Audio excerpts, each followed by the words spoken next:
اعوذ باللہ من الشیطان الرجیم بسم اللہ الرحمن الرحیم وصلی اللہ علی محمد وآلہ الطاہرین اسعد اللہ ایامنا و ایامکم اللہم صلی علی محمد وآل محمد وعجل فرجہم ولادت بسعادت حضرت صدیقہ کبریٰ فاطمہ زہرا سلام اللہ علیہا کی تبریک اور تہنیت آپ کی خدمت میں عرض کرتے ہیں، اور پروردگار عالم سے دعا گو ہیں کہ پروردگار عالم اس بی بی کے واسطے سے ہمارے امام زمانہ عجل اللہ تعالیٰ فرجہ شریف کے ظہور میں تعجیل فرمائے۔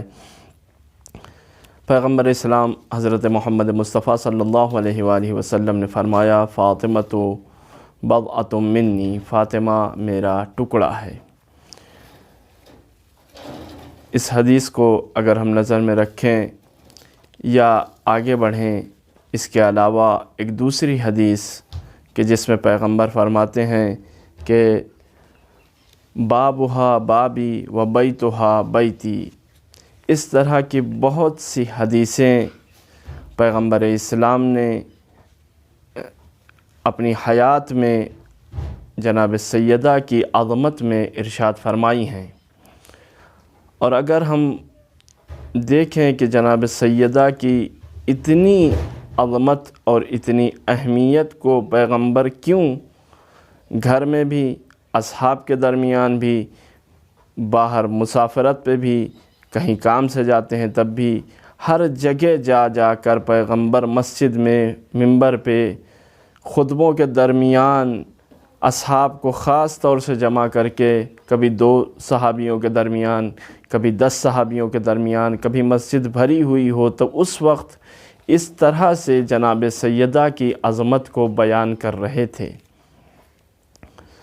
یہ کیوں بیان کر رہے تھے؟ اس کی کچھ وجوہات تھیں جو پیغمبر کی نظروں کے سامنے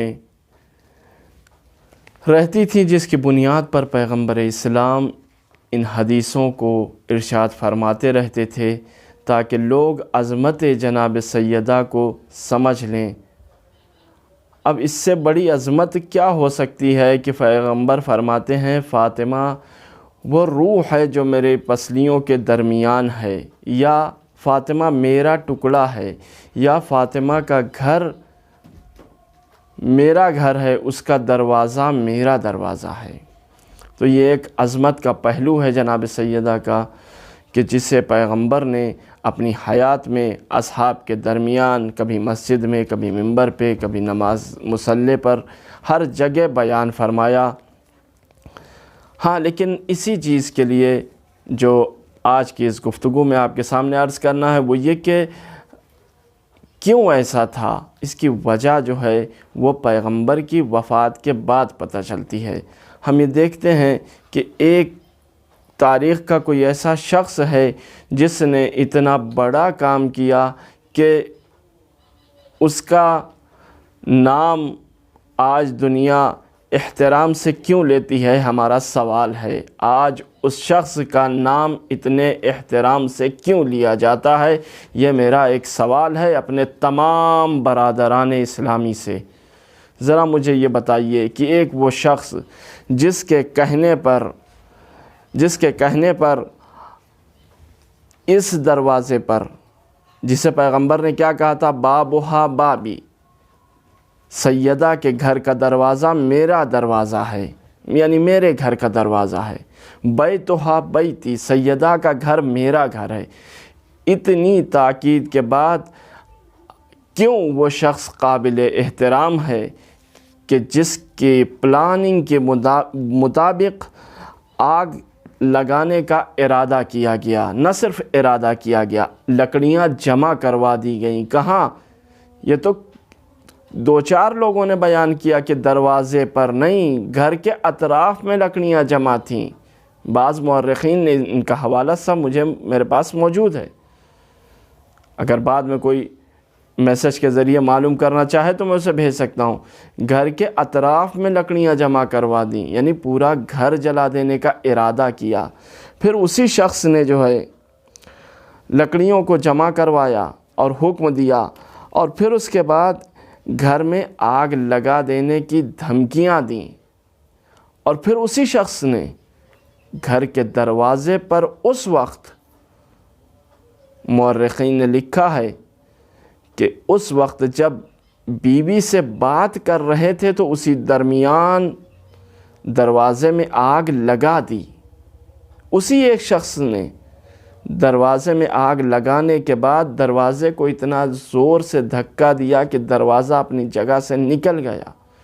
پھر اسی شخص نے دروازے کو اتنا تیز دبایا کہ بیوی در و دیوار کے درمیان آ گئیں۔ پھر اسی شخص نے دروازے کو لات ماری جس کی بنیاد پر دروازہ زمین پر گرا اور بیوی اس کے نیچے آ گئیں۔ یہ سب کچھ ایک ایک جملے تاریخ میں نقل ہیں اور صرف ہماری کتابوں میں نہیں ہیں۔ عرض کیا میں نے ہر ایک چیز کا حوالہ موجود ہے، اسے میں آپ کو ریفرنس دے سکتا ہوں۔ لیکن اس کے بعد گھر میں لوگ گھس آئے، یعنی وہ گھر، وہ دروازہ کہ جس میں جانے کے لیے اللہ نے یہ شرط رکھی ہے کہ تم پہلے اجازت لو۔ جب آیت نازل ہوئی تو مسجد میں بیٹھے پیغمبر کے کئی صحابیوں نے یہ سوال کیا، کیا یا رسول اللہ یہ والا دروازہ؟ کہا نہیں۔ کہا یہ دروازہ؟ کہا نہیں۔ کہا یہ دروازہ؟ کہا نہیں۔ لیکن ایک شخص نے اٹھ کر کھڑے ہو کر جب بیت فاطمہ کی طرف اشارہ کیا، بیت علی کی طرف اشارہ کیا، کہا یا رسول اللہ اس آیت سے مراد اس دروازے کا احترام ہے؟ تو پیغمبر نے کہا ہاں، اسی دروازے کا احترام۔ تو اس طرح سے اس دروازے اس گھر کے اندر لوگ بغیر اجازت آیات قرآنی کی مخالفت کرتے ہوئے مسلمانوں کے گھر میں جانے کو، کسی کے گھر میں جانے کو اللہ نے شرط رکھی ہے کہ آپ پہلے اجازت لیں، نہ کہ وہ مسلمان کا گھر ہو، نہ کہ وہ ایک اہل بیت یعنی پیغمبر کے چاہنے والے کا گھر ہو، نہ یہ کہ خود پیغمبر کی بیٹی کا گھر ہو۔ یہاں تک لوگوں نے، اس شخص نے اجازت نہیں لی اور اپنے حوالی اور موالی اور غلاموں کے ساتھ اور ساتھیوں کے ساتھ درانہ اس گھر میں در آئے۔ اس کے بعد اسی شخص نے، میں اس جملے کو کامل نہیں کہوں گا چونکہ ولادت کی تاریخ ہے، رخساروں پر جسارت کی، اور پھر اسی شخص نے دروازے میں، اور اسی شخص نے دروازے کو فشار دے کر بیوی کے اوپر جب دروازہ گرایا تھا تو بیوی کے پسلیوں میں وہ کیل در آئی تھی جو دروازے میں موجود تھی۔ پھر اسی شخص نے اس وقت جب امام علی کو قید کر کے لے جا رہے تھے، گلے میں رسیاں پڑی ہوئی تھیں، اور اسی وقت ایک مورخ نے لکھا ہے کہ ایک یہودی جو خیبر کی جنگ میں موجود تھا اور اس نے خیبر میں اسلام قبول نہیں کیا تھا، امام علی کی اس توانائی اور اس طاقت کو دیکھنے کے بعد، لیکن جب اس نے مدینے میں دیکھا کہ لوگ علی کے گلے میں رسیاں باندھ کر کشاں کشاں انہیں مسجد میں لے جا رہے ہیں تو وہ مسلمان ہو گیا۔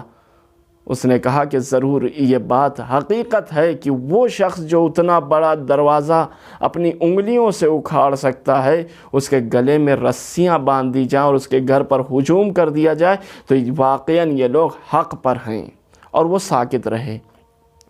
تو اس طرح سے یہ شخص جو ہے اتنا کام کرتا ہے۔ اس کے بعد اس کے نتیجے میں کیا ہے؟ بیوی کو جو زخم لگے وہ آخر عمر تک بھرے نہیں، جو نشان بازوؤں پر تھا وہ بھرا نہیں، جو دروں کے نشان، ایک چیز میں بھول گیا، پہلے درے سے خود مارا یعنی کوڑے سے، اور پھر اس کے بعد اپنے غلام کو حکم دیا کہ اسے غلاف شمشیر سے مارو۔ تو اب یہی شخص ہے جو یہ کام کر رہا ہے۔ اب میری سمجھ میں نہیں آتا کہ اب اس شخص کا جب نام بھی پتہ ہو گیا تو اس کا احترام کیوں ہے تاریخ اسلام میں؟ یہ میرا ایک سوال ہے اپنے جوان بھائیوں اور بہنوں اور اپنے بچوں کے لیے۔ سوال پوچھئے آپ کی یہ سوال کیوں ہے کہ وہ شخص جس نے پیغمبر کے گھر میں جا کر اتنی حرکتیں کیں، اس کا اتنا احترام کیوں؟ یہ میرا ایک سوال ہے۔ اور اس کے بعد ان سب کا اعتراف بھی خلیفہ اول نے کب کیا؟ جب موت سامنے نظر آئی تو انہوں نے اعتراف کیا کہ ہاں ہم فلاں کے ساتھ در سیدہ پر گئے تھے، وہاں ہم نے آگ بھی لگائی تھی، وہاں ہم نے دروازے کو دھکا بھی دیا تھا، وہاں سیدہ جو ہے دروازے کے نیچے آ گئی تھی، وہیں محسن کی شہادت بھی ہو گئی تھی، علی کے گلے میں ہم نے رسی باندھی، ہم علی کو زور دے کر مسجد میں لے کر آئے، اور علی سے بیعت طلب کی لیکن علی نے بیعت نہیں کی۔ یہ ہیں جناب سیدہ۔ اسی لیے علماء نے کہا کہ فضائلها مصائبها و مصائبها فضائلها، کہ بی بی وہ شخصیت ہیں، تاریخ کی واحد وہ شخصیت کہ جن کے مصائب بھی ان کے فضائل ہیں۔ اور میں آخر میں دوبارہ آپ تمام حضرات کی خدمت میں جناب سیدہ کے ولادت کی تبریک اور تہنیت عرض کرتا ہوں، اور پروردگار عالم سے دعا کرتا ہوں کہ ہمارے قوم کی خواتین کو، ہمارے قوم کی بچیوں کو سیرت فاطمی پر عمل کرنے کی توفیق عطا فرمائے۔ وصلی اللہ علی محمد و آلہ الطاہرین۔